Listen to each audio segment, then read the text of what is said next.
This university is so close to all of us. And how many of you, raise your hand, did not know this was here or have ever been on this campus? Raise your hand if you didn't know. Okay. So it's really important. Part of our goal and the goal of your graduation promotion counselor and your re-entry graduation promotion counselor is to say there are places that are 10, 15, 20 minutes from where you live. San Fernando, maybe half hour, 45 minutes with our traffic. But they're not far away, and they're like little oases. They're for students, they're for you. It's important for you to know about them and to know that this is a school that maybe you could go to. So our person who is part of this university as a professor here is Jerome Carter, and he oversees, he has an organization called Inspiration 52. Many of you have participated in his programs. He works with our middle school programs and also our high schools. He's written different books. He comes from LA Unified Schools. He's been a school site administrator. I think you were an assistant principal. He's been a teacher. He's been a student. So he has a lot to offer. And I don't want to say any more because I think that he can do a better job of introducing himself, certainly than everything than I could say. He can convey it even better. But I want you to give him a warm welcome. This is his university that he attended. He'll tell you about that. And that he is still a professor.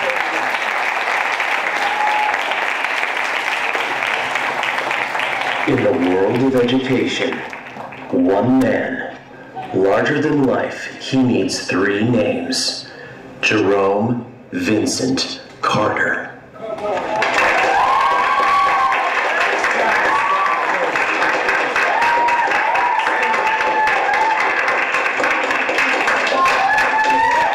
Okay, do it again. In the world of education, one man, larger than life, he needs three names: Jerome Vincent Carter.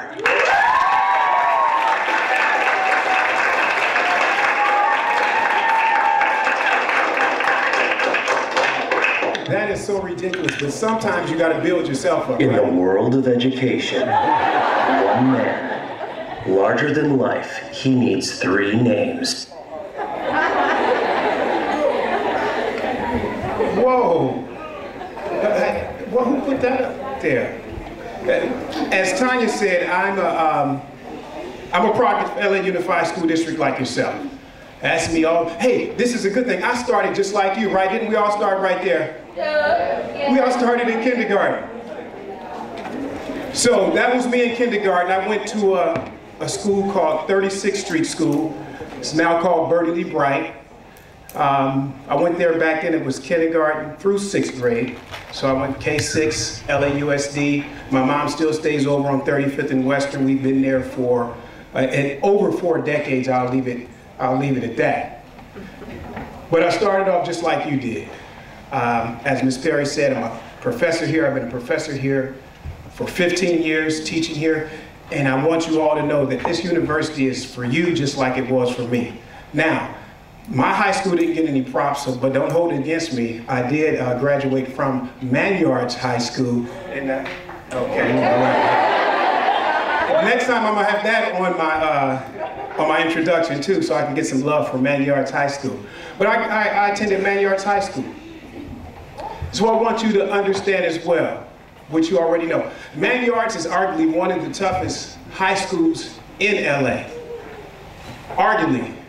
Yeah, I mean, and some of your schools are in there as well. I played baseball for Manyards. We played against Fremont. We played against Washington. We played against LA. We played against Jeff. We played against Dorsey.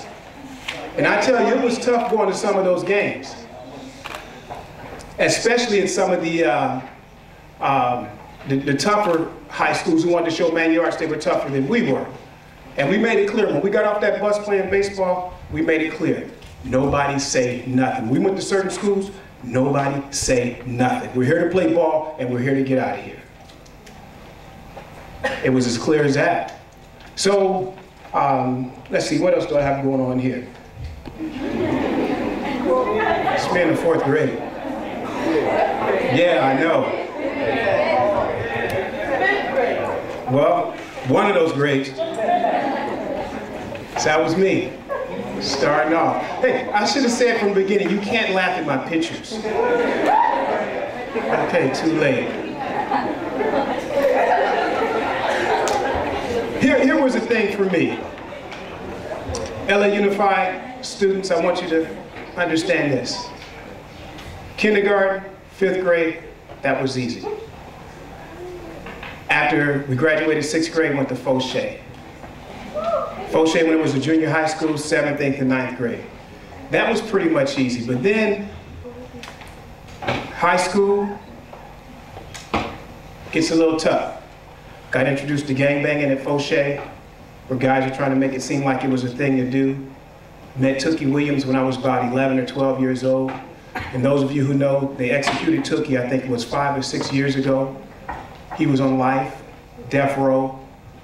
Met Tookie, Jamel, these guys meet with the older homeboys, getting this thing called the Crips started and this gangbanging stuff. So they made it seem like it was a thing to do. So going to high school, now I have a choice to make. Trying to figure out, what am I going to do? Am I going to be myself, follow my dreams, or am I going to start hanging out with the wrong crowd? So got introduced to it in junior high school. High school, me and some of the homeboys, we get a job working up in the mountains.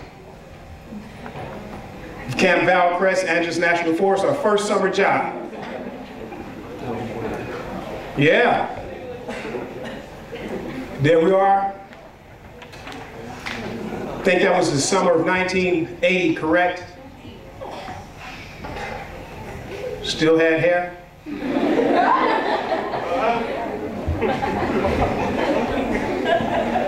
I don't know how many of you are right here, right now in the Valley of Decision, trying to decide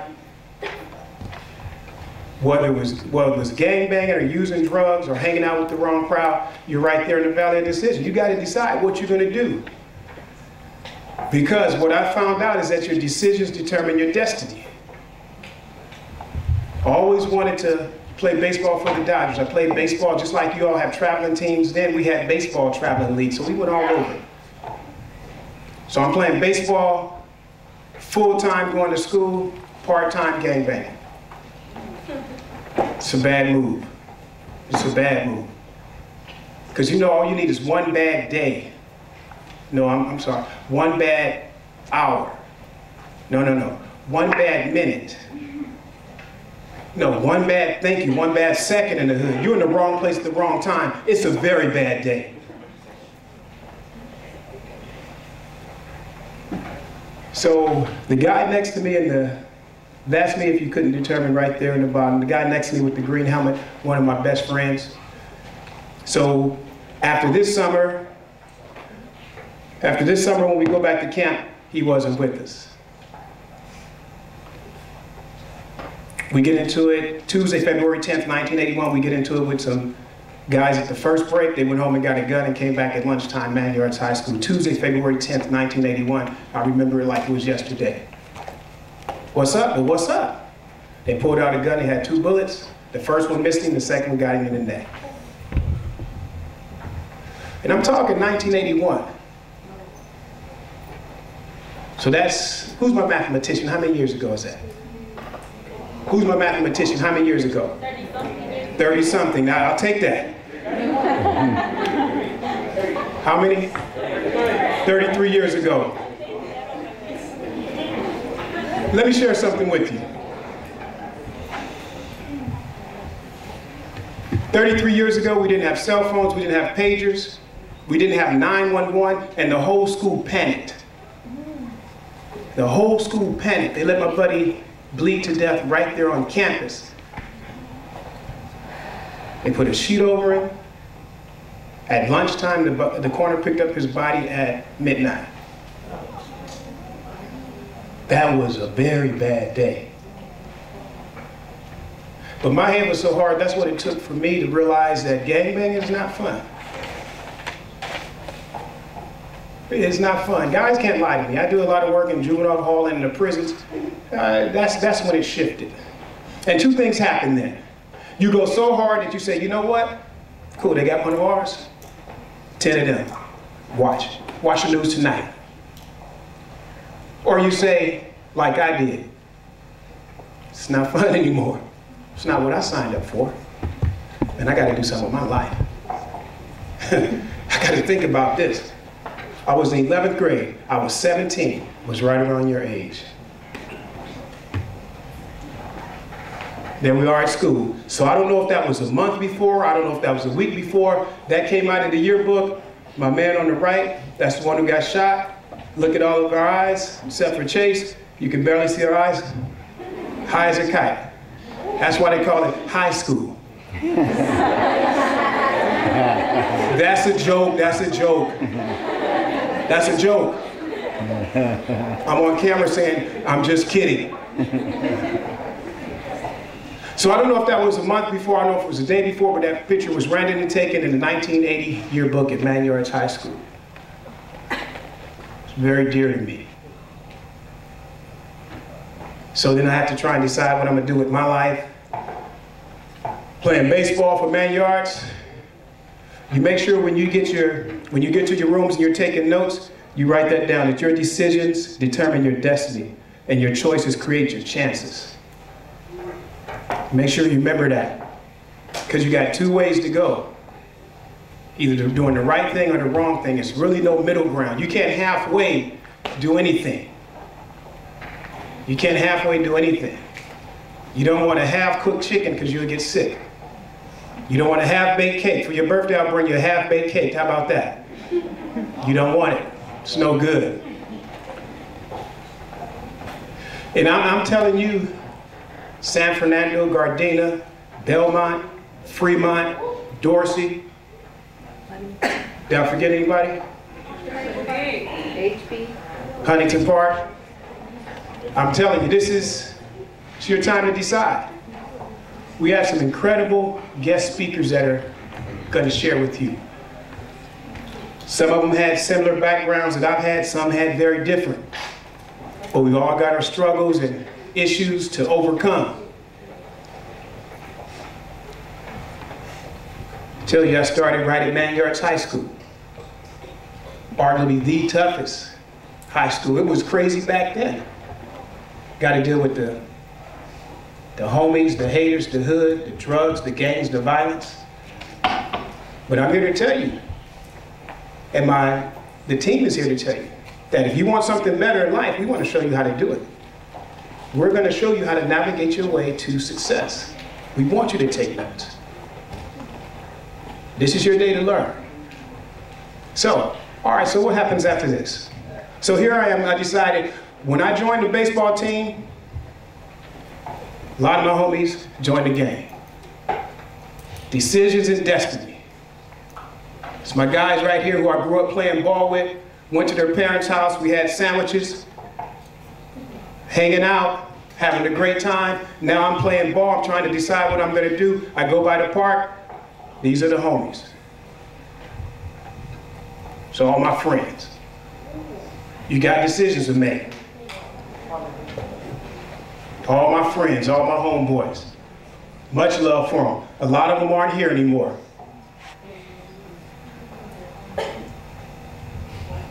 Your decision. Chances can create choices. Earlier I told you your choices create your chances, but now I'm telling you that chances create choices. What do you mean, Professor Carter? This is what I mean. How you feel about your chances will determine the choices that you make. If I don't think I have a chance because in the hood all we do is bang and slang and hang, then I'm going to go out and bang and slang and hang. But you have to know that you can make it. If you have a chance just as good as anybody, you have the chance to be whatever you want to be if you choose to. So the way you feel about your chances are going to create your choices. But then your choices are going to create your chances. So you have to choose wisely. So I decided to go out for the team. Of course, as more times I tell this story, it gets taller and taller. Of course, I was the star of the team. You know that already. Star second baseman of the team.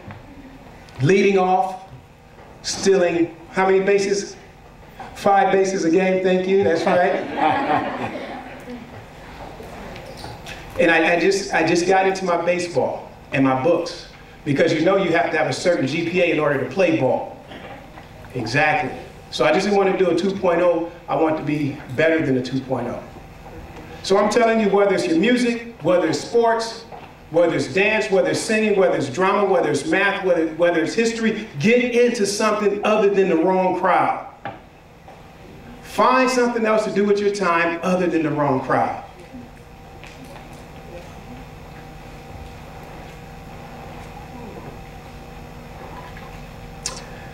All right, let me finish up my story. So, after we had that tragic incident at Man Yards, I tried to check out. I wanted to go to another school. My two older brothers had graduated from LA High School, and so I tried to check into LA High School. My dad took me up there, and they saw the address, 1614 West 35th Street. They said no, because it was all on the news. It was a really bad day. It was all on the news. No, no, no, no. We don't want, he can't check in. We don't want him here. We don't need that kind of trouble here.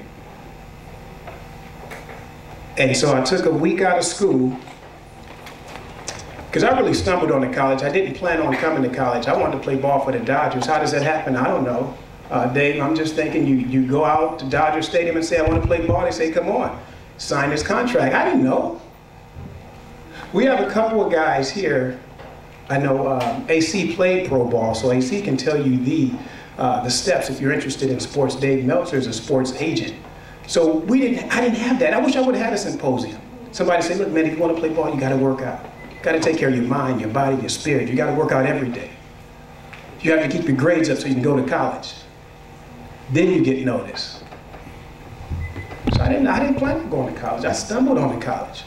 So I come back to school, and my girlfriend at the time says, hey, we're taking this trip to Loyola Marymount University. Why don't you come? You're not doing anything with your life. Ladies, you know you're always right. She was right. I hate to admit it, but she was. I hate to admit it. She said, you're not doing anything. So I said, okay. So I went to the counselor's office, Miss Joyce Uno. You guys find your career counseling office or your academic counselor with the diploma project. Get close to them. I went to Joyce Uno's office. She said, sign up here. I think it was about 12 of us that signed up to come to Loyola Marymount University. This was the spring of 1981. My buddy got killed in February. This was probably in April or May. So we come up to LMU. I'm like, wow. Whoa, this is nice. And then they had students that looked like me here. They said, man, we want you to come here. I said, you want me here? They said, yeah, we would like to have you here. I said, I don't think you want me up here. I said, no, we really want you to come here. You sure? Gave me an application. Now it's done online, most of it, but they gave me an application. Said, fill it out and apply in the fall of your senior year, which was the next year. So I applied.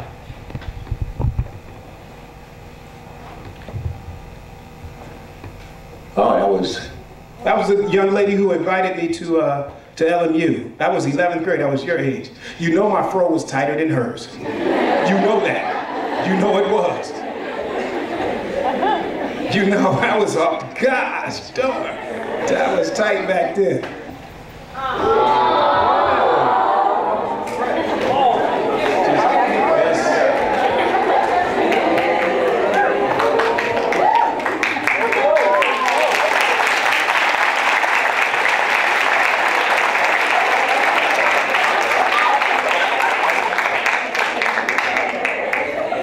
Can you all hear me? I mean, this is it's a side note, but I want you all to understand there's a lot of good things that comes out of our community. That's you. That's me. And ladies, remember, it's not what you're called, it's what you answer to. You treat yourself with respect. You carry yourself with respect. And you will be respected. And if a guy can't respect you, then he needs to move on. Ladies and gentlemen. So after we finished college, a year out of college, we got We got married, both came here. We're up here hanging out a couple years ago, just having fun. She's always been my biggest cheerleader. I appreciate that, you know. And actually, frankly, I've been her biggest cheerleader too. I'm telling you, just that one conversation where she told me, why don't you go on this trip? You're not doing anything with your life. That one conversation, that one kind word changed the whole course of my life and my direction. I want you to understand this. When I applied to LMU, and you all know it's not too far, especially Fremont, we're right up Manchester. Man, you guys, right. I never knew this university was here. So one thing I did, I want you all to do this, whether you go to the junior college and when you transfer, live on campus. So I lived on campus out here all 4 years, and when you go on a tour, you'll see some of the places where we lived at when we were here. We got apartments, we got condos, we got dorms, we got the movie theater, we got the restaurant, we got the gym, we got the swimming pool, everything. Although I was 20 minutes away from Man Yards, I was a world away. I was a whole country away living up here on campus. Got me out of the neighborhood, showed me a whole nother side of life and people that I had never experienced. With me being a professor here, with me being an alumni here, I got a couple of young ladies from Diamond Lee High School that came over with Fremont. I told them, I want you to apply here. I want you to get in contact with me. I'll give you my information. I want you to apply here. And I'll do everything I can to help you get into this great university. With the Latino American Alumni Association, millions of dollars for scholarships. And that money just sits there because we're not applying ourselves, number one, then we're not applying here. The African American Alumni Association, hundreds of thousands of dollars for scholarships that just sit there. Every year, we're waiting for you. We're waiting for you. And as of today, you have somebody on the inside that wants to help you to get in. So I want you all to apply. I want you all to come here. Go somewhere like here. That's one thing we want you to understand today. You know, it all starts with you applying yourself at your respective high schools. So let's see what else we got here. Oh, that's my family growing up. It was 8 of us. My oldest brother is not in the picture. He had moved back to Missouri at this time. It's my dad in the back. It's my mom sitting down. It's my brother Lloyd, my brother Lavelle, my sister Aretha. That's me with the hat on. It's my little sister Maria. That's my brother Leo, who's on mom's lap, and it's my brother Freddie right there. So you say, well, Mr. Carter, you grew up with your mom and dad in the house, and, oh yeah, but so why'd I get into gangbanging? Because it was something to do. It wasn't about my parents, it was about me. I wanted to do something that I had no business doing. So, ladies and gentlemen, it doesn't matter if you have one parent in the house or two parents in the house. It matters with what you're gonna do. Everything else is just an excuse at the end of the day. You can say, well, my dad wasn't there. Well, my dad was there. My brother Lavelle got into selling drugs, did 2 years in the pen. My other brothers went in and out of jail. My brother Leo got shot. 2 parents at home. At the end of the day, your choices create your chances, and your decisions determine your destiny. Man, I love having my family. I love the way we grew up. It's just when we got older, when we start making decisions for ourselves, poor decisions, hanging out with the wrong crowd. When I'm working in the prisons, most of them are telling me they're there because they're homeboys. The ladies in prison are telling me they're there because they're hanging out with the wrong guy. Ladies. It's your choice who you choose to hang out with. And if they're not helping you do anything productive with your life, I'm telling you right now, they're not the ones. So 3 things I don't do when I speak. I'm not gonna lie to you. I'm not gonna disrespect you. I'm not gonna try and change you. But I do want you to think differently. I want you to seriously think about everything that you hear today. And then you understand that it's your choice to choose greatness or not. So, it's my family growing up. It's our 20th wedding anniversary. And that's, everybody is 7 years older. So Jay on the end is 23 now. Little mama, she was 6, she's now 13. Little man, he was 13, he's now 20. Jay is at Cal State Dominguez Hills. Little man is all the way in New Orleans at Tulane University. Little mama's in 7th grade driving us crazy. That's what she's doing, okay? Gets in the car and say, hey, Mom, you know I'm the only one of my friends who haven't kissed a boy. Okay, here we go again. All right, now we got to deal with that again, okay. Oh, here we go again. But this is what I want you to understand. Decisions determine destiny. Ladies and gentlemen, when you change your life, it changes your lifeline and your lifetime. Okay, let me say that again. When you change your life, it changes your lifeline and your lifetime. What do you mean, Professor? This is what I mean. When my life changed, because see, people would tell you, oh, you went to this conference, you went to the seminar, the symposium, so you're going to change your life. It's not going to change. The hood is still going to be the hood. People still going to sell drugs. People still going to do this and that. People still going to gangbang. That might be true. But when you change your life, it changes your lifeline and your lifetime. So when I changed my life, it changed that. It changed the course of my kids' life. Young men, when you change your life, it affects your whole family and generation that comes after you. If I was still banging, I've been working in prison and ran into my homeboy's son. A couple of times I've been working in the juveniles and the prisons. Hey man, you know, I knew your dad when his name was Gary Davis, before he was Big G Money Dog. I know him when he was Gary Davis. That's your dad? Yeah. Wow. So I'm thinking, if I'm still out banging, that's my son that's in jail now.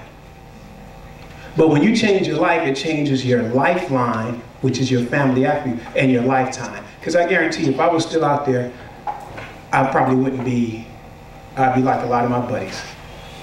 It's no mystery. You're going to wind up dead, in jail, or on the streets. That's not a mystery anymore.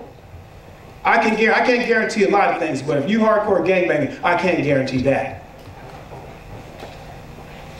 So it changed my lifeline and my lifetime. And it will change yours as well. Don't let anybody tell you that changing your life is not going to have an effect on you and your future. It does. And it will. So I'm going to leave you with a couple of thoughts. So this is what the team is going to talk about as you navigate your way to success. This is me.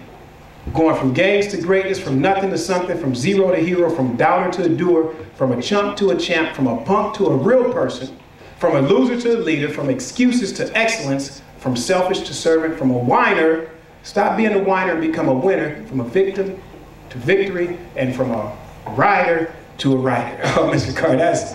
Anyway. Oh,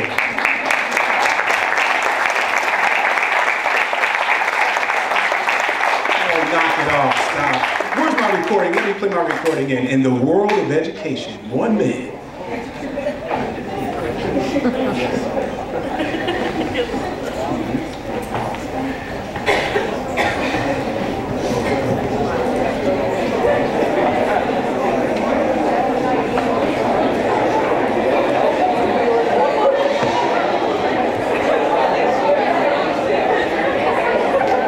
Okay, let me share a couple more things with you.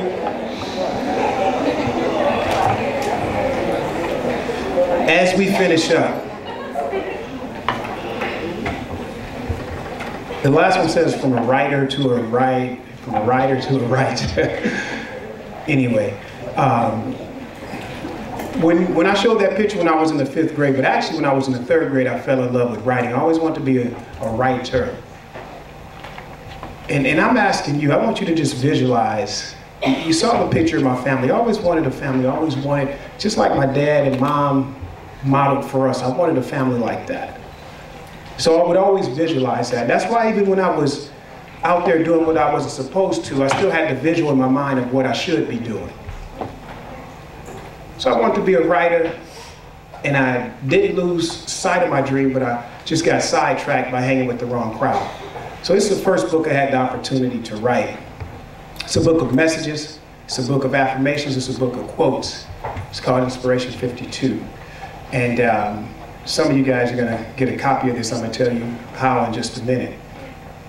And I shared with Gardena and the other high schools I'll share with. I go around and work with the middle schools in the diploma project. If you want me to come around and work with your high schools, I'd love to come and do some of my seminars and workshops with the students and be a little more personal than we are today. So just let me know, and I'd love to do that. In just a minute, I'm going to invite the speakers up, and then we're going to dismiss them so we could get ready to head to the rooms. But, well, matter of fact, let me do that now. Will the speakers come on up? I know we have, you hear Moody and Dave Hernandez, Gio Meltzer,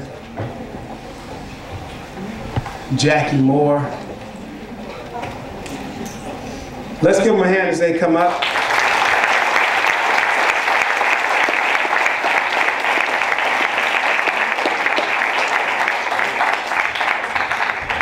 Well, I tell you, you all are in for a treat.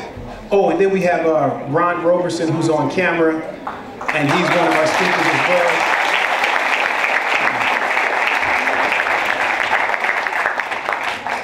So during lunchtime, you all will be exposed to two of the speakers today.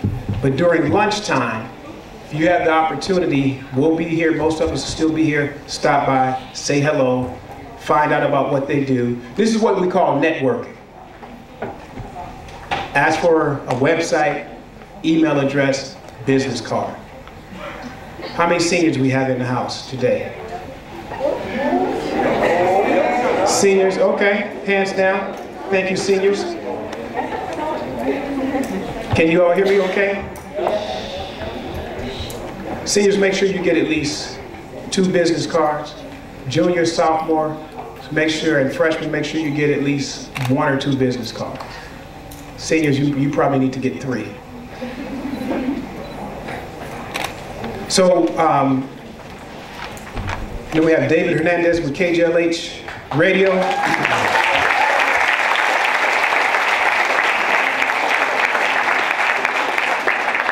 And also Accelerated Radio, if I'm not mistaken, they will be broadcasting live today in the classroom, so that's going to be a real treat.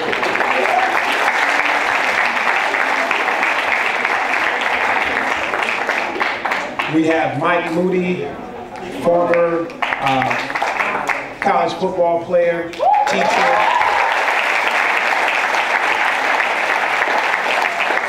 Entrepreneur. We have Gio, who's an author, who's an entrepreneur, has his own business.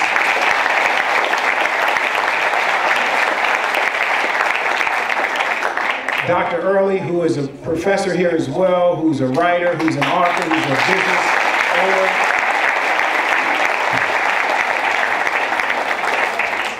We have Jackie Moore, who's a former college player and WNBA player.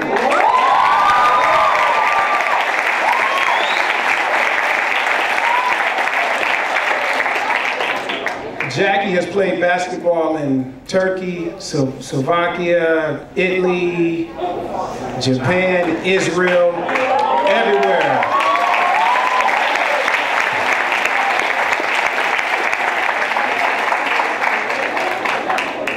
And Jackie will tell her story to her group, and I'll just tell a little bit of it, just a small piece of it.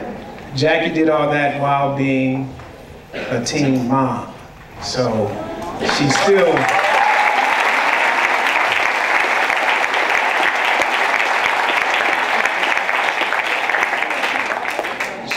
persevered with her college scholarship and going to the pros and traveling with her daughter to all those countries. How many languages does your daughter speak? 2. 2 languages.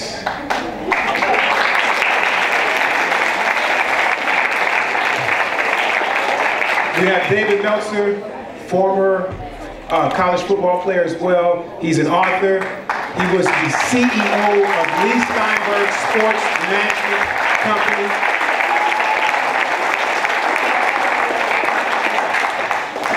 And David has worked with everybody in sports who is, and his business partner is a product of LA Unified School District, Hamilton High School, Mount Vernon before it was Johnny Cochran. That's Warren Moon, who played in the NFL and Canada, Hall of Famer.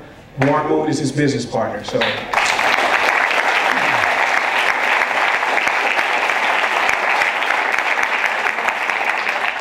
We have Anthony Cobbs, Long Beach Poly, UCLA, NFL, and he's here to share. He's a video, has his own video company as well. Anthony Cobbs.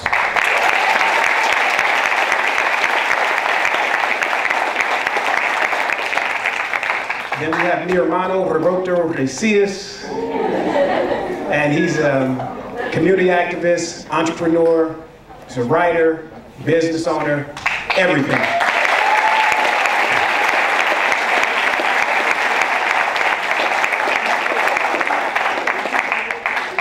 And then we have Miss Marita Shelby, who's also alumni of Loyola Marymount University.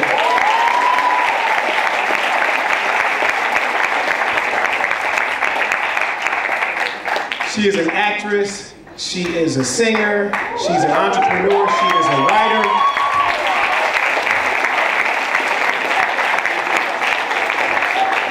How many of you saw the movie South Central?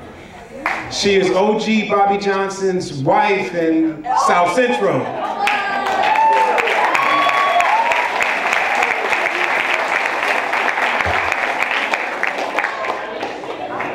And then we have Omari Hughes. He is an entertainer, he's a rapper, he's a producer, he's a music guy.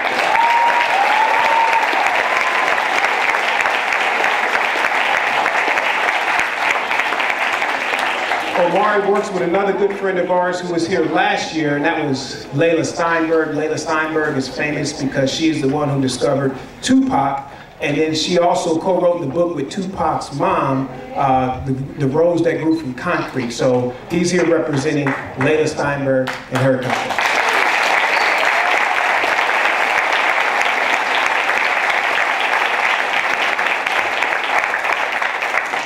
So you all are in for a treat. I'm going to dismiss them so they can go and get set up in the rooms. Thank you. I love you all. I'm excited. I wish I could sit in as well.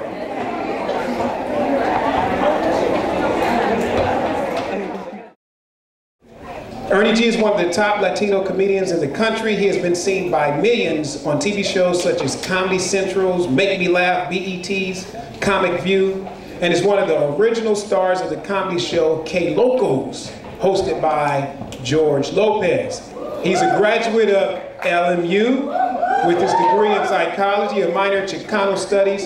Ernie was honored with the first ever Mario Moreno Cantinflas Award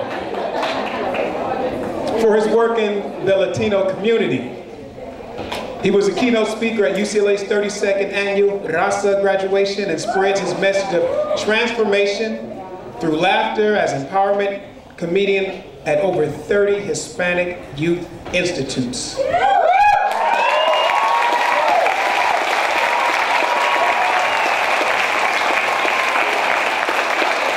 And today he is here to entertain and inspire us. Let's put it together for Mr. Ernie G.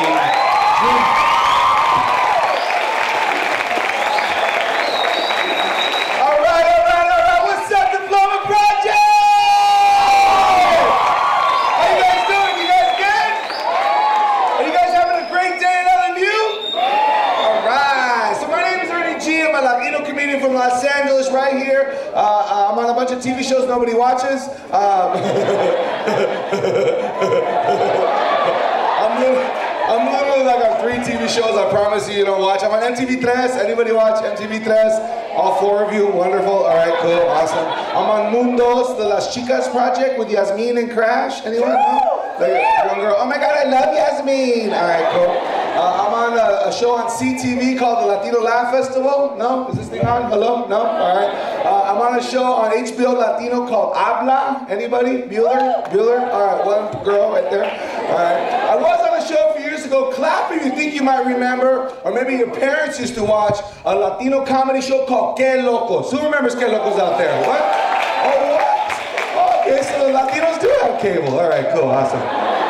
Because you know Latinos don't like paying for cable, huh? One dude in the neighborhood gets cable, and then the whole neighborhood taps into that one box right there, right? And then we have the audacity to complain when our cable goes out. Hey, my cable went out. You owe me 50 bucks, dog. You owe me 50 bucks. Que Locos was this English language comedy show that came out on Spanish language television. It was hosted by the #1 Latino comedian in the country. Where are my George Lopez fans? Guys, I always like saying thank you to George for opening doors for us. Make sure you check out his new show. It's called St. George. It's on FX. Do me a favor, you guys, put your cameras away. There's so much video of me on YouTube. She's like, but I want my personal one.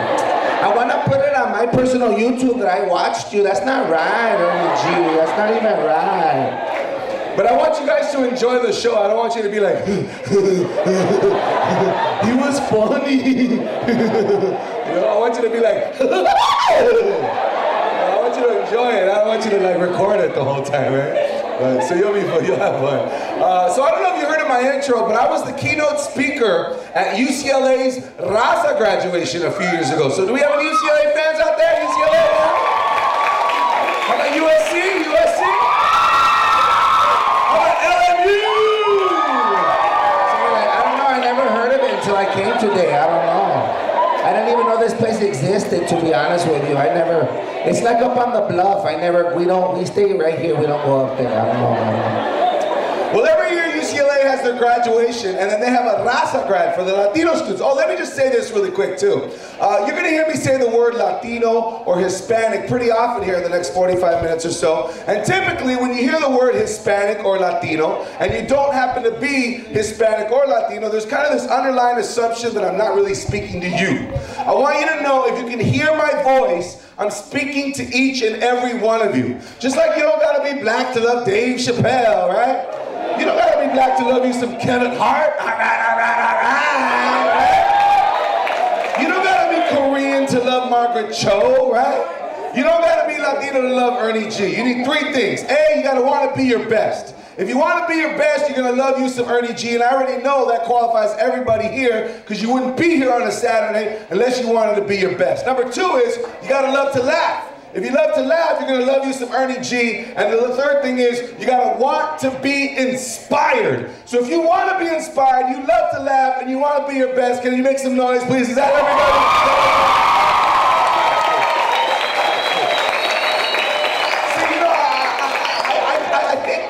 I think God has a special message for us. I think God's gift to humanity is when the races mix, the children come out gorgeous. Have you noticed that? Whenever the races mix, the children are beautiful. Like Asian and black, the kids are gorgeous, right? Asian and Caucasian, the kids are gorgeous, right? Anybody and Latino, the kids are gorgeous, right? So this is for everybody out there. And here's the thing, I was the keynote speaker at UCLA's Raza grad. So every year UCLA has a graduation, then they have a Raza grad for the Latino students, you know, with mariachis and pan dulce, you know. They were like, oh, they should have had some pan dulce right here for us, man. Dang, I haven't had a concha in a long time. Look at some of your faces, what's a concha? You know what's so funny? I told people to put their camera away, and like the rest of you took it out and started recording. Oh, that's a good idea. Put it away, put it away. Put it away, you guys. Please, please, please, put it away. Because you're so cute. You don't think I can see you right here, bro? He's on. This is Ernie G's knees. Those are his shoes, dude, I tell you, these are his shoes. Put it away, bro, put it away, put it away. Because you're not going to be able to enjoy me. See, that's the thing, dude, this generation, I love you guys so much, but you guys are losing experiences by being glued to your telephones. You're losing the experience of just talking and listening to people. I promise you, go home and Google Ernie G. There's a million whack videos of me on YouTube, okay? Of kids just recording, but just enjoy the show. Just stay here and stay present, you'll have fun. See, UCLA had about 500 students graduating at that Raza grad. They had like 300 students getting their bachelor's degree, their 4 years degree, right? They had over 200 students getting their master's and their PhD. So over 500 Latino kids from all over the country graduating from UCLA, and then they had about 5,000 of their friends and family at Poly Pavilion for graduation, right? Because you know, one of our cousins graduates, the whole family shows up, right? I heard there was free pan dulce. Pa donde voy? Pa donde voy? I brought the foil and the bags to take some to go. Let's do this, right? You ever be at a party with your mom and she'd be sneaking chicken in her purse right there? You're like, don't be doing that, Mom. That's ghetto, man. But did you give me the big piece? Did you give me the big piece? You ever complain that your mom did something and then you complain she didn't do it for you? Don't be doing that. Did you give me some? Did you give me some? And what I told those UCLA graduates is the same message I deliver everywhere I go. So it's beautiful that you guys are here on a Saturday for the diploma project, figuring out what it takes to get yourselves into college. Because here's a fact.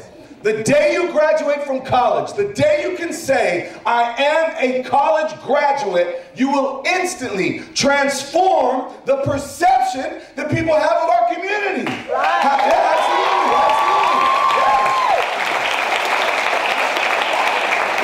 How many of you know what I mean when I say that when most people in the world hear the word Latino, when most people in the world hear the word Hispanic, or black, or white, or Asian, certain images pop up into their head as to who they think we are. And I know in your hearts, you tell yourselves, that's not who we are, that's who you think we are. Who we really are beautiful, powerful, educated people who contribute to this country. That's who we really are, right? That's who we really are. So the day you graduate from college, you will instantly, non-verbally transform the way people listen to you. Say, I grew up in the hood and I graduated from UCLA. People say, oh, you graduated? Oh. I grew up in the hood, I graduated from USC, UCLA, Loyola Marymount, Princeton, Stanford, Harvard, Yale. People say, you graduated from college? Oh. And they'll shift the way they listen to you. And here's my message, right?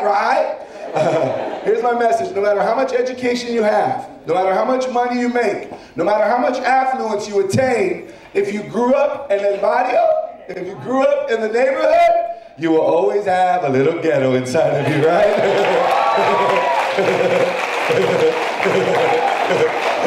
See, some of you went like this. That's right, what's up? But I saw some of you went like this. No, stupid dumb, we're not ghetto. I don't mean chuti ghetto like our cousins, okay? Anybody have a chuti ghetto cousin? You know what I'm talking about when I say chuti ghetto? Chuti ghetto, that one cousin's like, what, I'm ghetto, what,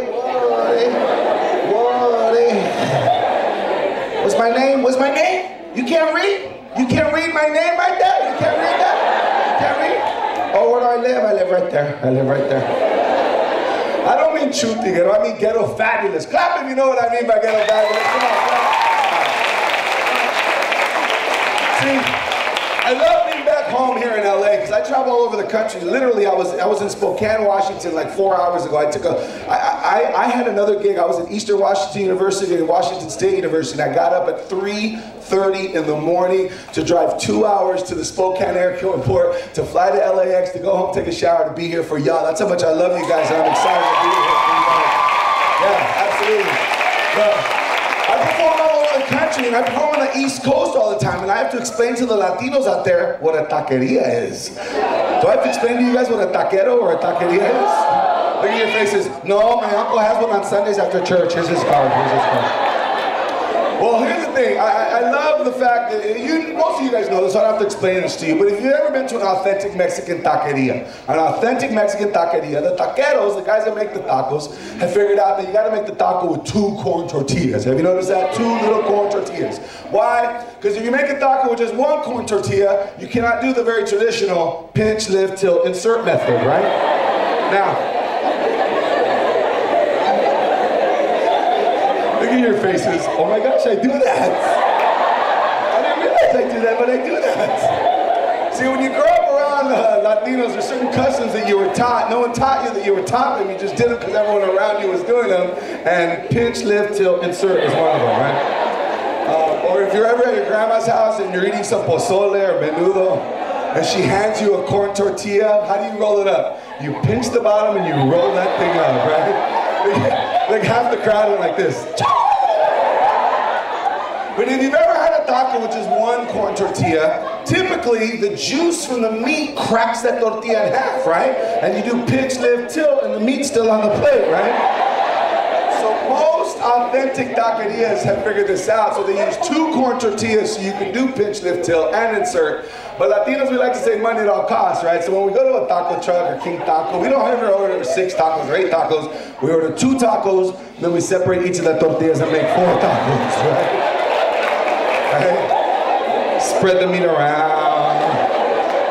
You always remember that one taco didn't get enough meat. It's like a cilantro taco. Ugh. See, the ghetto just popped out of half of you, see? See? But just notice when I first said that word ghetto, for most of us, a negative connotation pops in your head. You hear the word ghetto, you think negatively. Well, I'm here to ask why. Why is it that we automatically associate certain negative stereotypes to that word ghetto? If I'm from what people consider to be the ghetto, if I'm from what people consider to be the barrio or the hood or the neighborhood, and I'm a good person, and I come from a good family, and I go to college, and I graduate from college, and now I'm making a positive impact on my community, then how can the ghetto be bad? Right?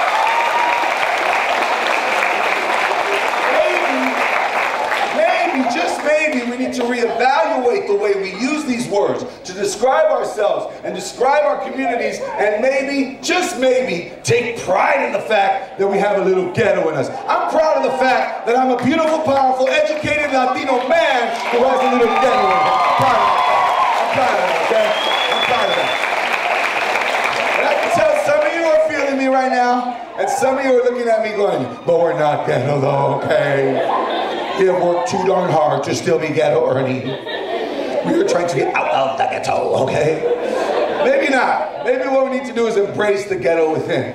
I mean, if you don't like that word ghetto, replace it for survivor. If that word ghetto doesn't resonate with you, replace it with survivor, because I know this. If you're a student going to Huntington Park or to Belmont or to Roosevelt or any of the schools we have here, and you got yourself to a bus that brought you to Loyola Marymount so you can find out about college, I promise you, you are a survivor. You do what it takes to survive. You know what I'm saying?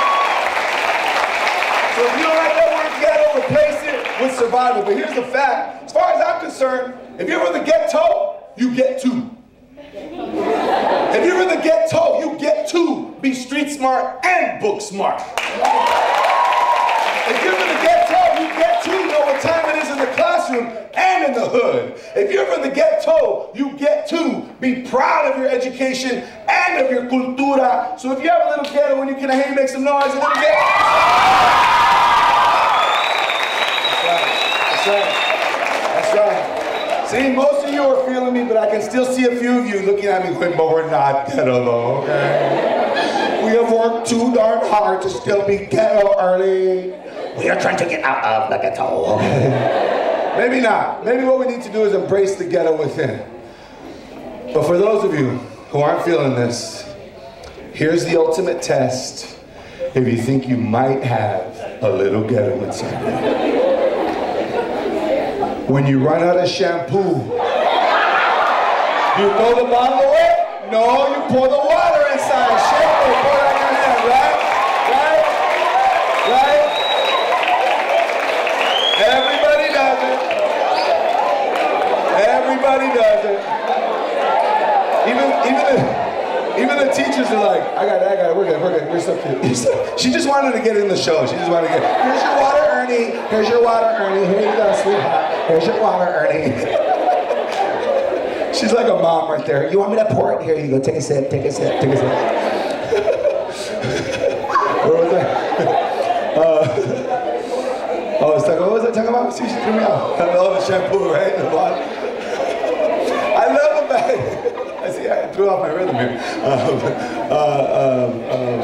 was I talking about? Oh, shoot. See, she thought she was helping. She just threw me off. You know I love you, lady. She thought, want me to go do your joke? I'll do your joke for you, right?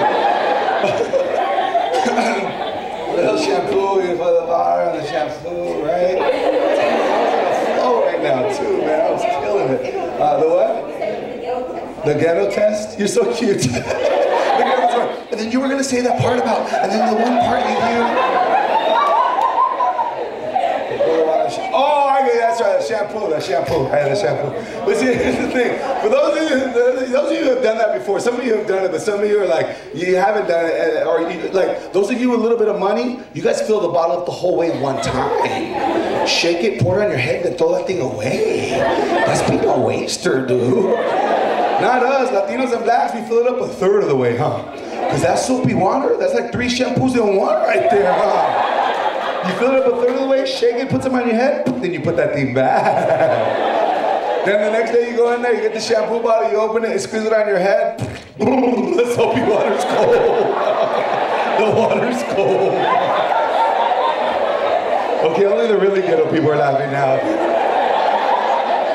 Then finally, the last day you go in there, you get the shampoo bottle, you open it, and squeeze it on your head. Nothing comes out, you're like, shoot, what do I do now? Like the good ghetto person that you are, you wrap a towel around your waist, go to the kitchen, you get Palmolive dishwashing liquid.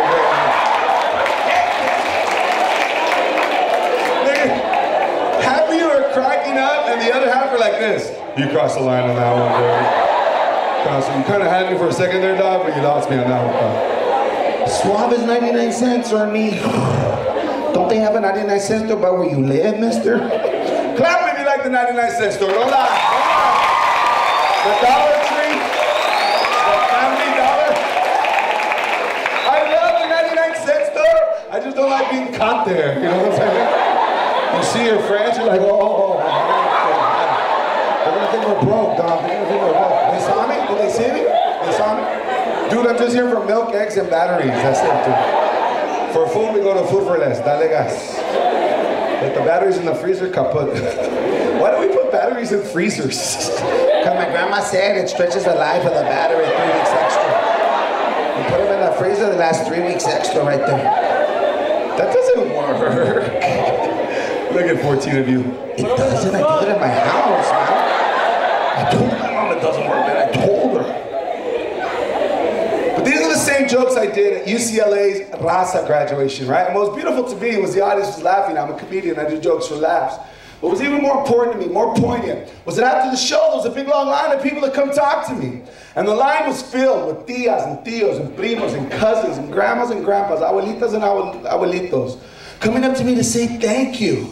Thank you for not only celebrating our child's accomplishment by graduating from UCLA, but thank you for not letting them forget who we are, where we're from, and the obstacles we had to overcome to get them to even go to UCLA, right? You guys are so cute. Man, I've never gotten so many applause breaks in my life. You guys are exciting, man. I should record my HBO special right here, huh? Yeah, I wasn't used to a clap right there.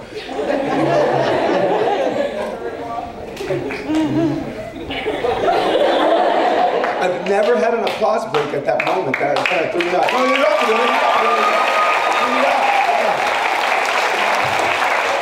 See, here's the thing. I love being Latino. I'm proud of it. She's about to clap. You want to do some cheer? Hey, girl, be up, man.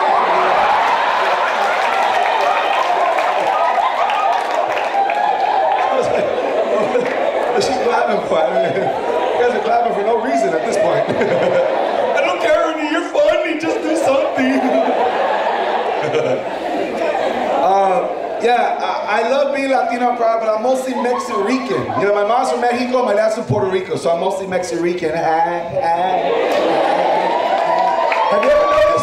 Have you ever noticed Puerto Ricans, Cubans, and Dominicans are arrogant salsa dancers? You ever notice that? Anybody from the Caribe is like, I know I look good, I know I look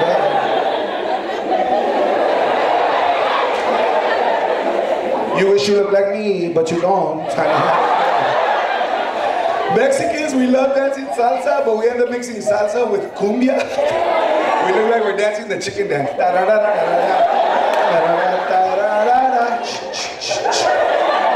The dude clapped right there. I saw you, bro. I saw you. He's like, I love the chicken dance, homes. Here's the thing, man. I grew up just north of East LA, a little neighborhood called Highland Park, right? And it's weird. I wanted to share this with you guys really quick, because I grew up in the hood too. I grew up around gangsters and cholos. And it's weird, when you grow up around gangsters and cholos, you don't really fear them, you know what I'm saying? They're just part of the neighborhood, you know what I'm saying? Like if a bunch of cholos walked in right now, some of you would be like, oh, security, what's going on? Is that your cousin? He can't come, he can't come.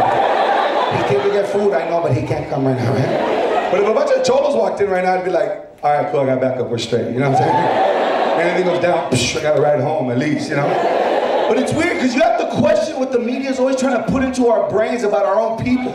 You have to question what people are trying to put into our own head about our own people. Have you ever seen that? You know, if you listen to the news, you'll start fearing your own neighborhoods, you know? You guys ever seen that show on the History Channel called Gangland? You guys ever seen Gangland? I was watching it one time, girl. Some of the most notorious of all of LA's gangs comes from the small Mexican-American community of Highland Park, where the avenues run the streets. I was like, that's where I live. It's dangerous right here? I didn't know. Go to the store to buy some milk, I can't, I might get shot. And it's weird to see if cholos are involved in illegal activity, then yes, we need to stay away from them. But I perform at middle schools and high schools all over the country, and a lot of times these little wannabe cholos are just little dudes that didn't play football, you know what I'm saying? Everyone wants to be on a team, you know what I'm saying?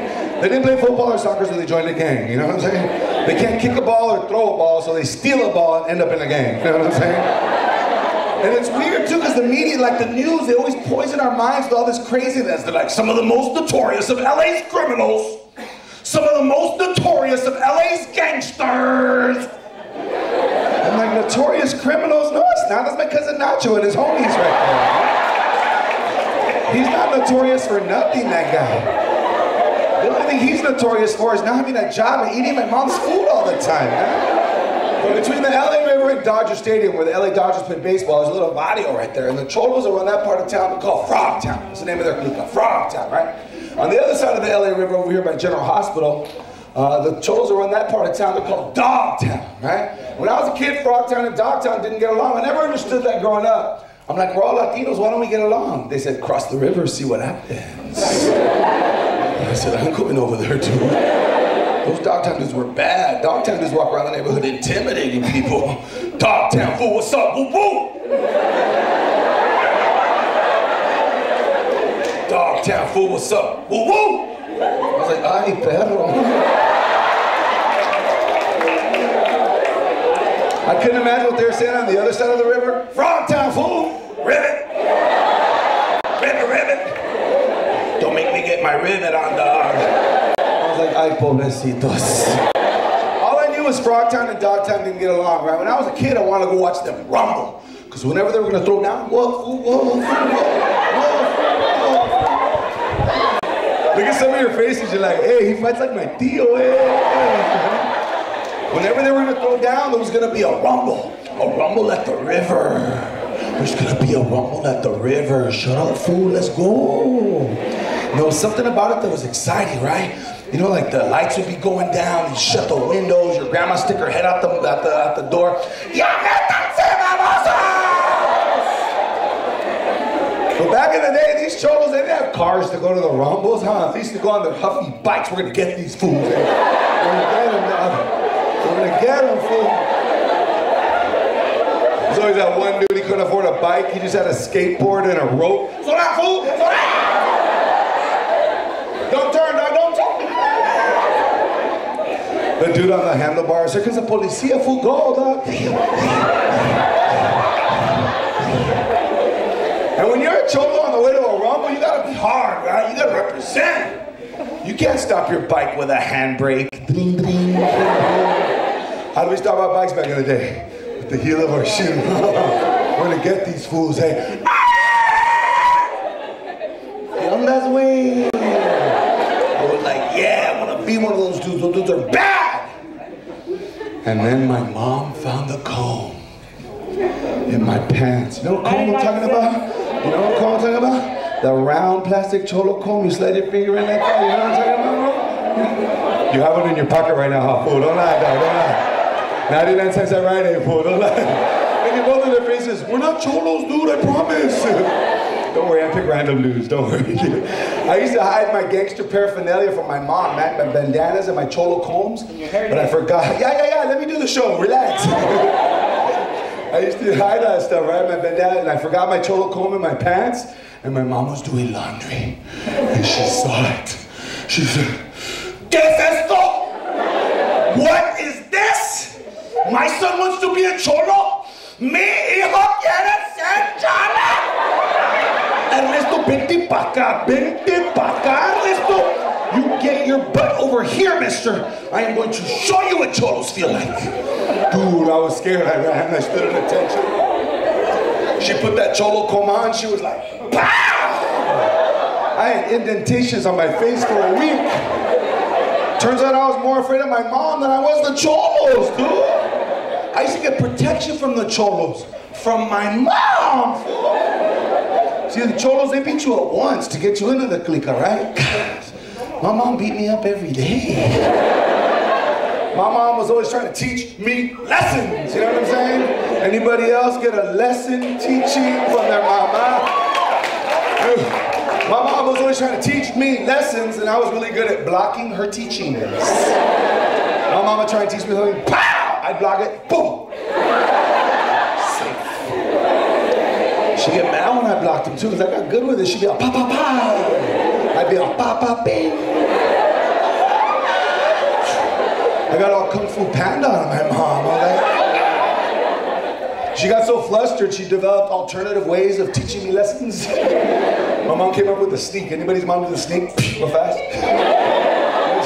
You be hanging out with your friends, she coming from behind you.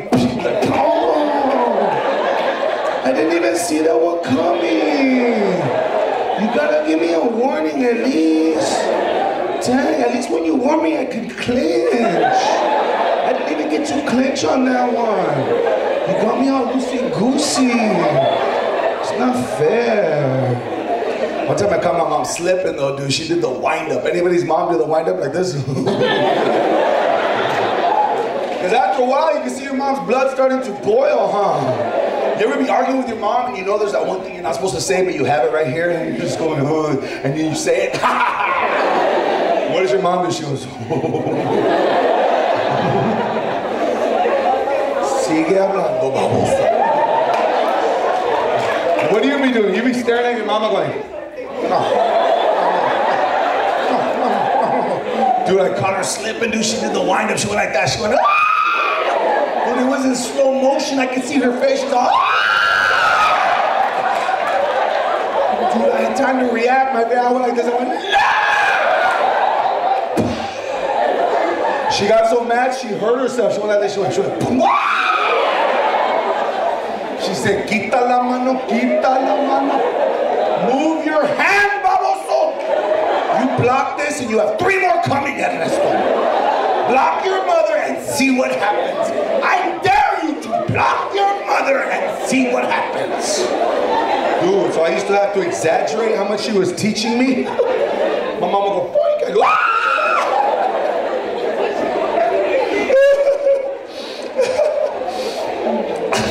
I learned a lot on that one. You ever get chased by your mom or dad? No.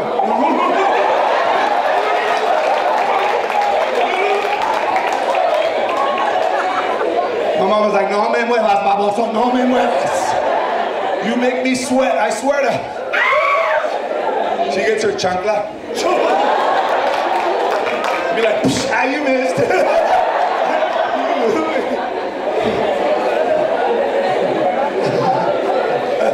You kept on your shoe. Oh, you found it. She gets her other chancla. You be like, ah, you missed. You only got 2 shoes. Go. What the? Where'd that one come from? You can't have 3 shoes. That's not fair. Go to school to tell your friends. You want your friends to feel sorry for you, huh? You want them to console you. You want to go, dude, my mom hit me with the chancla. You want your friends to go, no way, really? That's messed up. Our school we went to, Belmont, heck no. You go to our school, you be like, dude, my mom hit me with the chancla. What do your friends say? Fool, that ain't nothing! You know what my mom did to me? She sold me out, dude. She told my daddy, pull out the cinto, way. The cinturón. And not the little skinny ones from Walmart, no, no, no. The big fat thick ones from Tijuana. With the matching botas y todo. Bailamos con el tuca, bailamos con el lazo, bailamos con el tuca, tuca, tuca, tuca. girls in here going, oh my gosh, they played it at my quinceañera.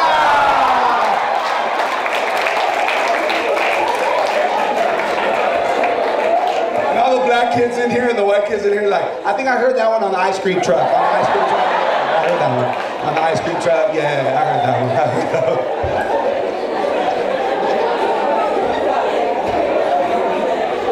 You ever get too old to be getting a lesson?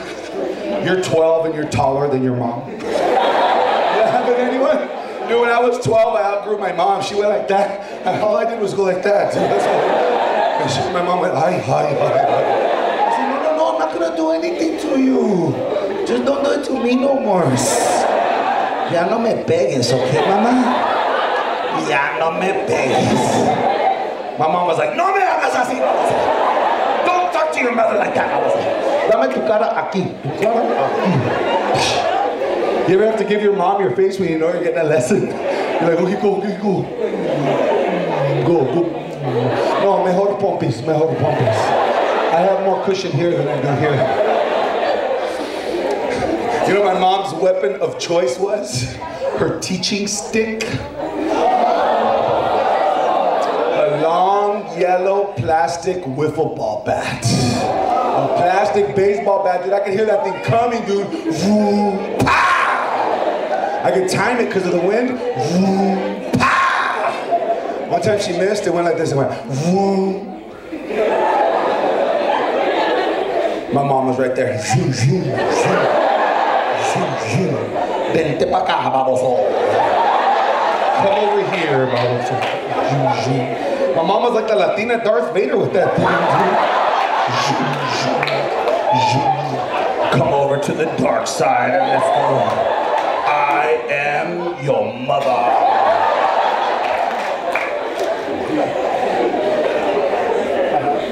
Dang, dude. You ever talk back to your parents? Oh. You don't want to be black or Latina, talk back to your mama, oh, sure. Because after a while, your mom just have to touch you. She just gives you the look, huh? You know that look, dude? Dude, that look is worse than the touch, huh? At least the touch, you know what's coming. That look, you don't know what's coming. You ever be at a party with your family, you're like, hey, cuz, you want to see my mom get mad right now? Come here. She gets so mad, dude, like a maid's gonna pop out and throw away. Come here, bro. You think my mom's nice? She's not nice. And then you go do that thing you know you're not supposed to do. Your mom doesn't have to touch you, huh? She just goes, oh.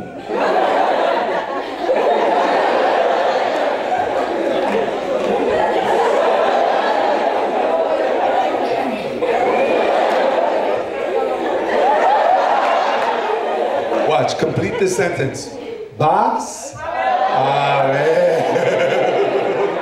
Ooh, some of you are like, stop it, mister, I'm taking it right now. Dude, what do you be doing the whole rest of that party? You be kissing your mama's butt. You're my favorite mommy. I'm your only mother and you're still getting owe me home. I'm like, damn, mama.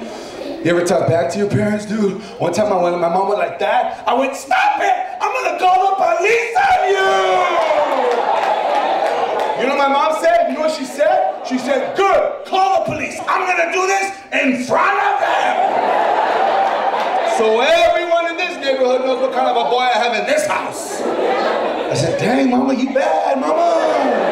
I said, where are you from, mama? Where are you from? She said, hey, don't worry about it. I'm from nowhere. I said, hey, you know what's adorable?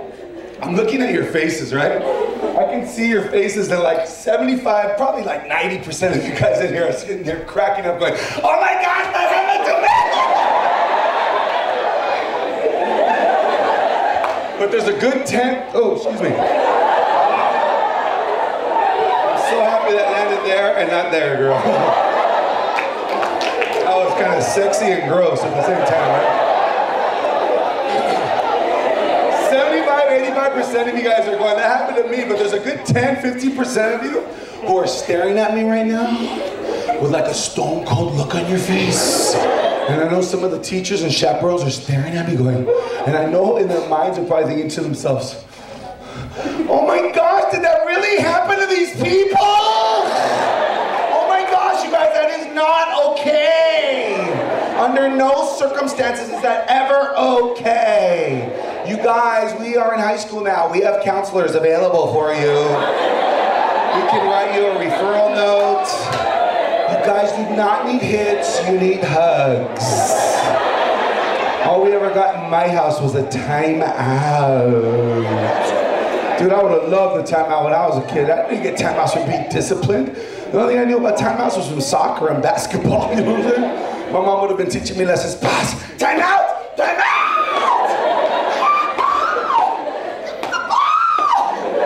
My mom would have gone, okay, vamos, we'll go, timeout.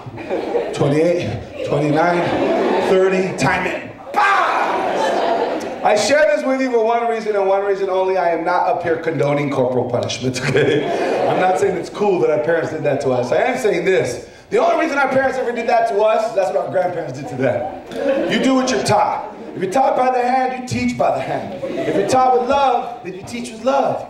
But that ended up being the greatest gift my mama ever gave me. To have me respect her more than I did the streets. The streets wanted me. There was a pull. I wanted to be a cholo bad. I wanted to get a spider tattoo, a teardrop tattoo, 3 dots for me. Vida loca y que güey. But I was literally more afraid of my mom than I was the cholos in the hood. Had I listened to the cholos in the hood, I would have ended up dead or in jail. I listened to my mama, I ended up being a college graduate. So I thank my mama every day.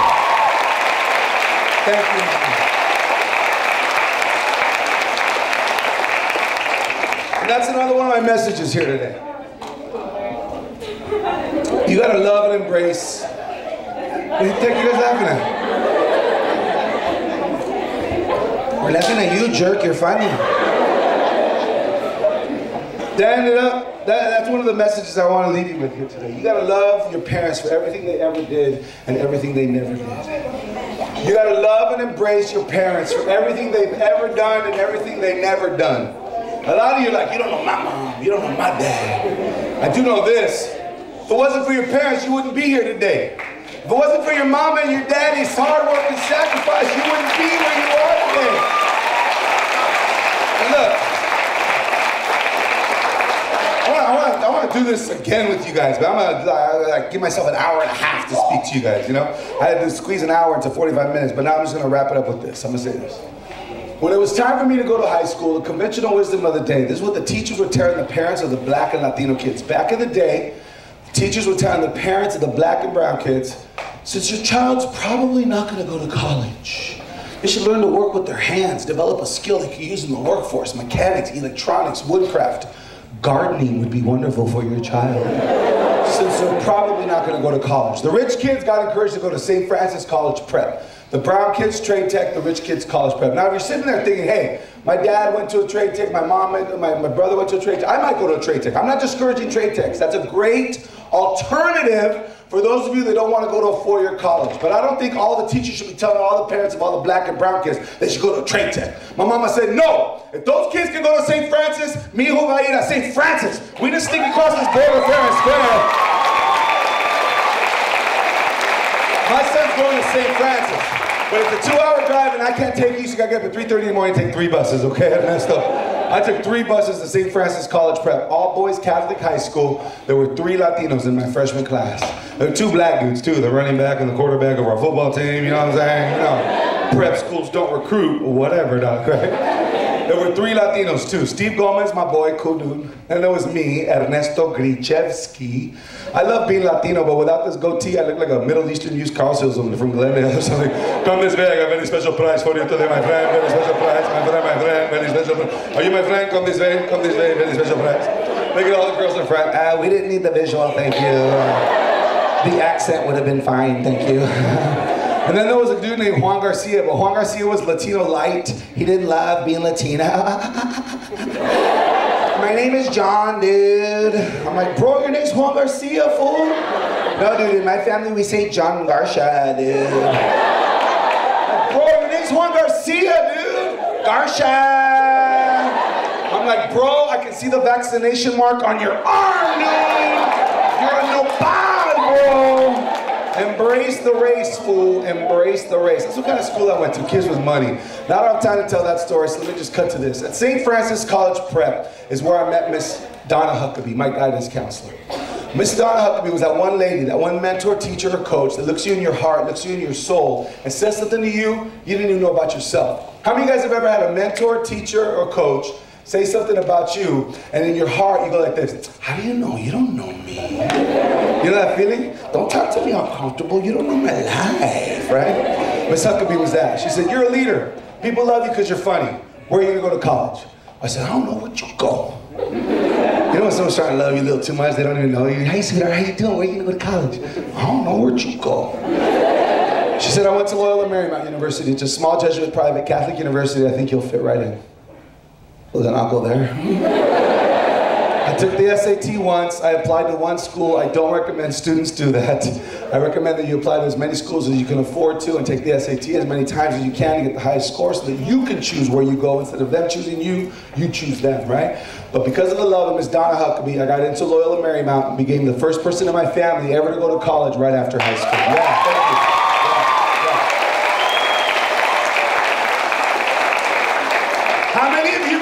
How many of you, ladies and gentlemen here, when you graduate, not if, when you graduate from college will be the first in your family to do so? How many in that category? Give them some love. That's an amazing feat. Give them some love. Why do cholos become cholos and gangsters? Because somebody influenced them to. Why do young people become college graduates? Because somebody influenced them too. And for me, it was Miss Donna Huckabee. I go to LMU. Short version of the long story is this. I got scared. I started hanging out. I started partying and drinking. I didn't do the right things. I didn't take advantage of the beautiful mentors I have. You guys have chaperones and people who love you, and you need to take advantage of that. For me, I thought I was a lone island. I was all by myself. I did manage our basketball team at Loyola Marymount. Do we have any basketball fans out there? Basketball fans? All right. If you love basketball, you'll love the story. If you don't like basketball, you'll still like this story. I managed the highest scoring basketball game in the history of NCAA Division I basketball. Loyola Marymount University beat U.S. International 181 to 150. Most points ever scored in a game. I managed that team. Why do I share that with you? Because our leading scorer and our leading rebounder was this guy named Hank Gathers. Hank Gathers led the country in rebounding and in scoring. I went up to him my freshman year, right here in the gym, and he was shagging balls, he was shooting. I said, yo Hank, my name's Ernie, I'm the manager of the basketball team. I just want to introduce myself. He said, hook up some towels, yo. No. I'm trying to tell you, man, I'm the manager of the basketball team. Just want to introduce myself. He said, hook up some towels, youngin'. He was from the projects in Philly, right? He didn't know I was from North Beach, LA. Highland Park, he didn't know that. I said, hey, dog, you scratch my back, I'll scratch yours. He said, all right, then come on, dog. Threw the ball at me, boss. We started shagging, we became boys. To this day, I still have Hank's size 13 Reeboks, number 44 practice jersey, his Loyola Marymount hoodie. Why? Hank Gathers was the most powerful guy I had ever met up until that point who befriended me. My parents were never married. I am the result of a noche divertida. My dad went salsa dancing, 9 months later, boom, Ernie G, right? And I used to not tell people that. My parents were never married. My dad had 6 kids, all from different mothers. My dad is the ultimate papi chulo. But I used to be embarrassed and I wouldn't say that, and I let it slip on stage one time that my parents were never married, and the cholo came up to me after the show. He's like, hey Holmes, can I talk to you for a second, dog? I said, what did I say? What did I say? He said, no, te quiero dar mucho respeto, Holmes. I can't believe you put yourself on blast like that, Holmes. I'm like, what do you mean, dog? He goes, my parents were never married either. And until I heard you speak just now, my whole life, I thought it was a mistake. But after listening to you, I realized, maybe I'm not. I said, God doesn't make mistakes, bro. Hold on, you don't have to clap. Please give us a stage. I love you guys so much, but I don't have time for your applause breaks. All your applause breaks have taken 10 minutes away from my performance time. I love you guys to death. I love you to death. He said, maybe I'm not. And I said, bro, God doesn't make mistakes. Your job is to figure out why God put you on this planet and give your life over to that. He said, mucho respeto, Holmes. So because of that, Hank Gathers was like the most powerful guy I ever met. So when I met him, I felt close to him. He was on the news all the time, ESPN and all that. In March of 1990, the most powerful man I'd ever met in my life went up for an alley-oop dunk against the University of Portland, dunked the basketball, had a heart attack on the court, and died. The most powerful man I'd ever met. Yeah, it's for real. Yeah, it's okay, it's all right. I know it's shocking. If you do a Google search for Hank Gathers, there's tons of stories. This school is actually famous because of that, sadly enough. The most famous thing about LMU is that one of the greatest basketball players that ever played here died on the court. When Hank Gathers died, it messed me up. I started drinking, I started partying, I started hanging out, and I got put on academic probation. What does that mean? You gotta get a 2.0 to stay in school. A lot of you guys are whispering, don't whisper, just stay with me so I can finish this. It's gonna end very powerfully, okay?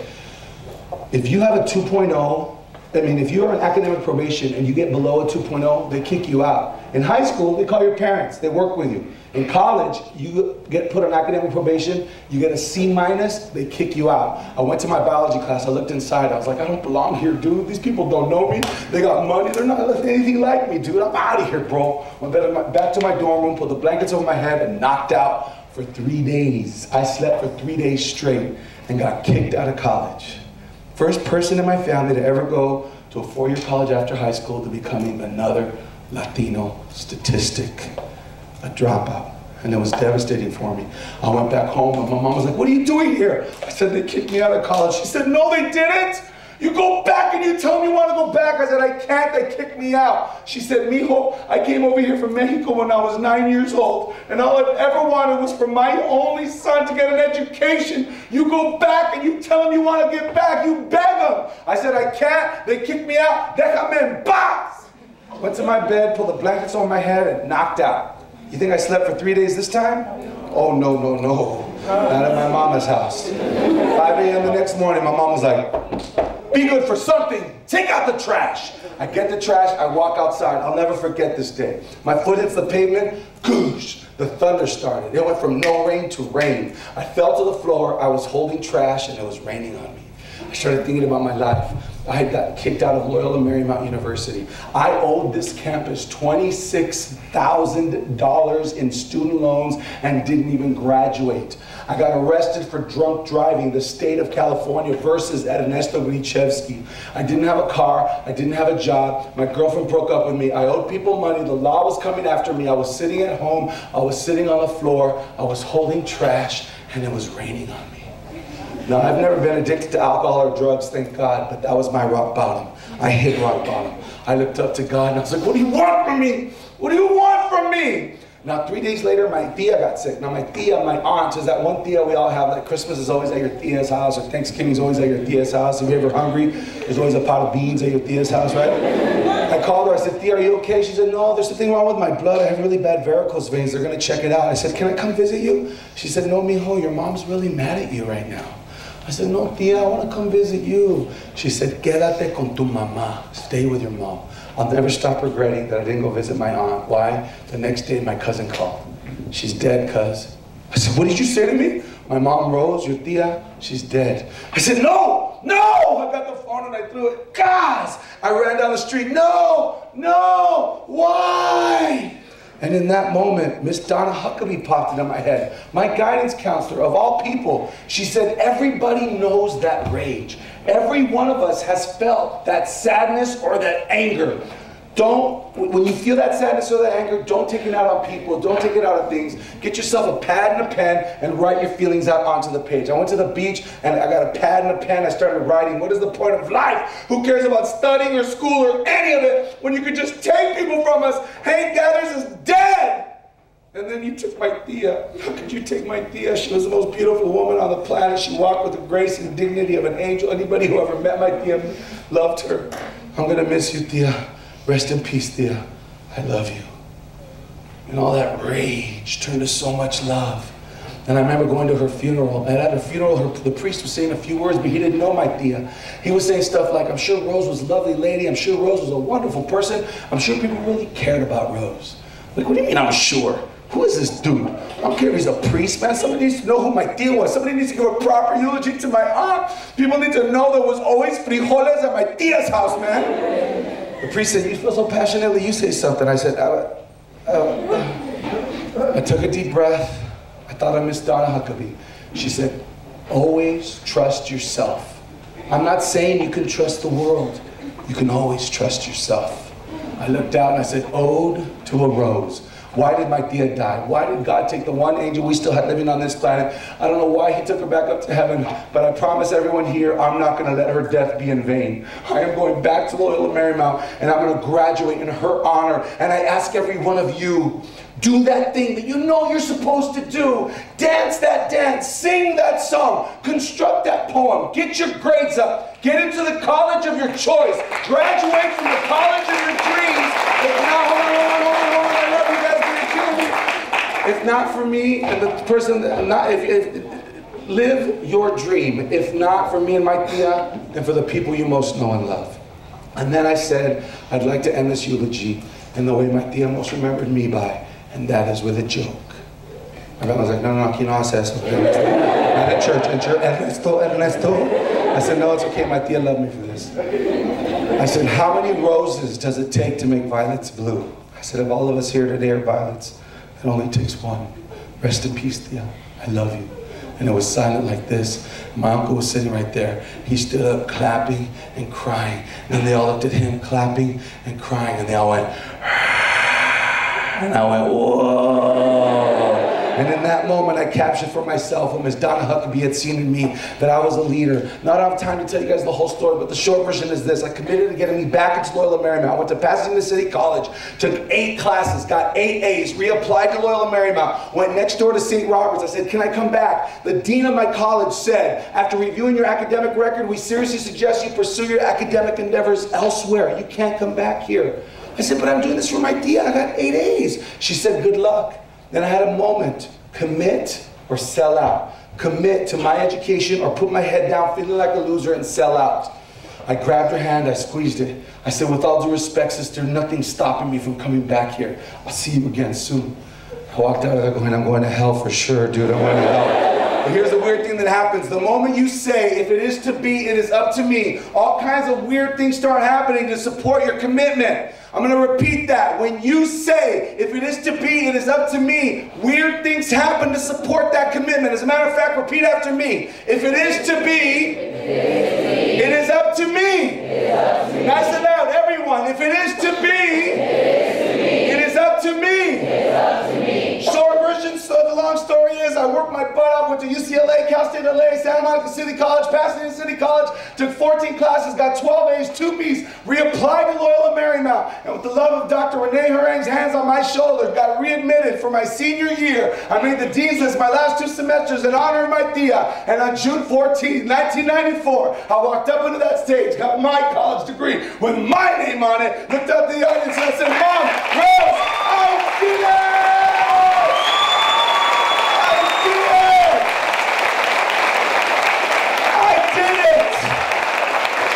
And that is a feeling that each and every one of you wants to feel. The day you graduate from college, you will forever, for the rest of your life, be able to say, I'm a beautiful, powerful, educated person. And if you're like me, you'll always have a little ghetto inside you. All right, you guys?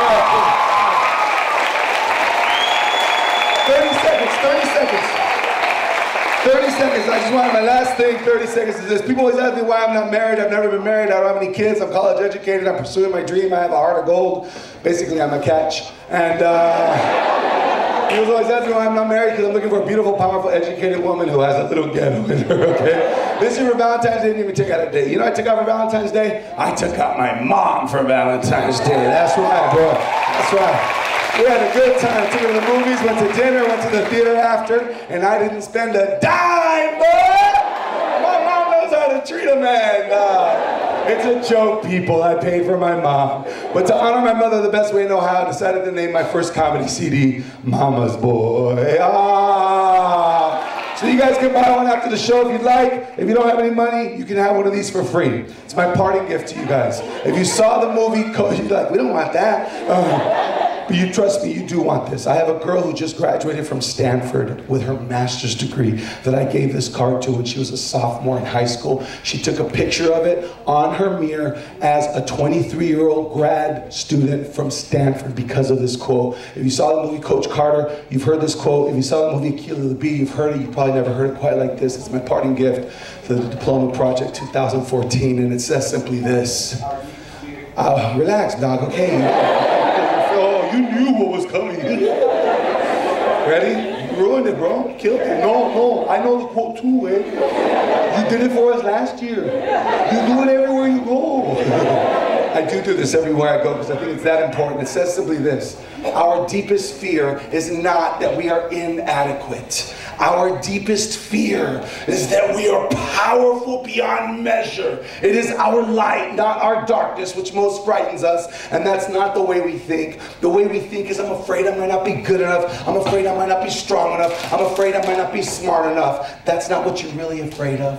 What you're really afraid of is how awesome and amazing you might actually be. We ask ourselves, who am I? Who am I to be brilliant, gorgeous, talented, fabulous? Actually, who are you not to be? You're a child of God, and you were put on this planet to make manifest that glory of God that's within you, to let your light shine. And as you let your light shine, you unconsciously give permission to other people to do the same. As you are liberated from your fears, your presence automatically liberates others. So I just want to say, Diploma Project 2014, please continue to let your light shine, and thank you for letting me let my light shine.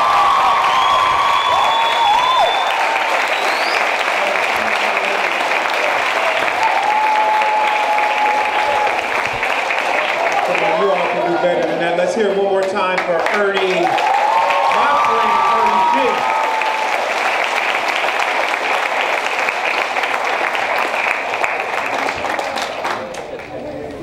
G. Put your hands together if you've had a great day. If you're glad you came today, put your hands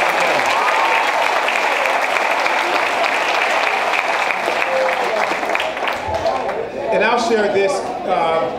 Can you all hear me okay?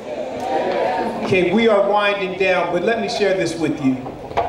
One of the best things about college is the people that you meet.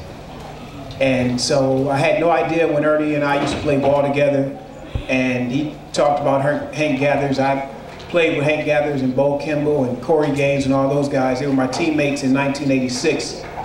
And, but you just don't know who you're playing ball with, who you're seeing on campus. And then Ernie G grows up, and because we were just kids then, he grows up and just one of the greatest guys ever, but I met him in college.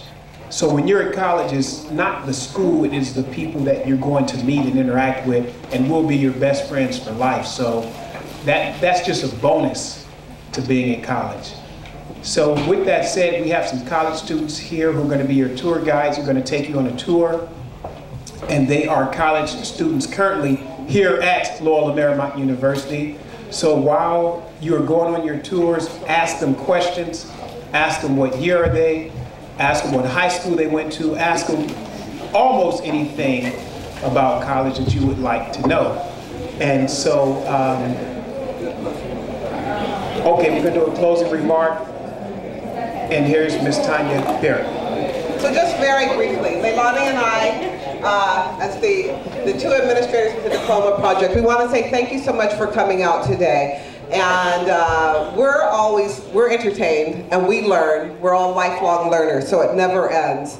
And you're about to go on your college tours, your Loyola Marymount college tour, and then you'll be heading back to your schools. There'll be a couple of surprises for you on the buses when you get back. But I just hope that you all learned something today and that you take something from this. So I'll let Mr. Carter go ahead and introduce the students who are here. And thank you all again.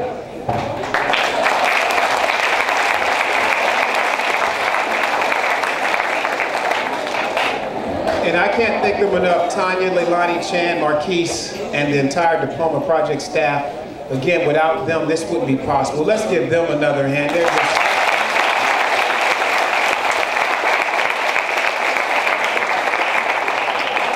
I'd approached them and asked them if we could do this, and they made it happen, so I'm so thankful that they saw the vision. They saw this here. We saw you here.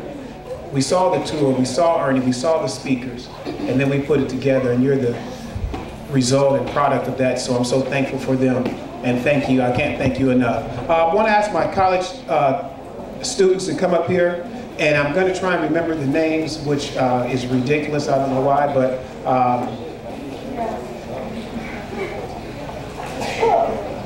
and these are all, let's give them, these are college students now.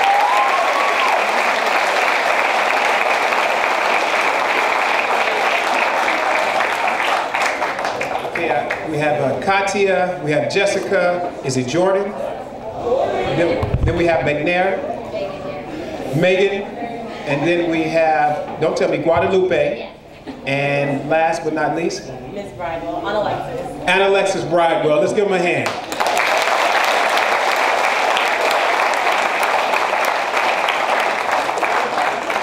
It's our hope and our goal that in 4 years that we'll have some of you here as well. 4 years or less, some of you up here conducting the tours for the diploma project or any other school that comes to LMU. So we're going to dismiss by schools. And Alexis, which school do you have? I have Belmont High School. Belmont in the house. So Belmont, if you would stand, and Alexis, if you would take them out. That way, Belmont only, quickly, quietly.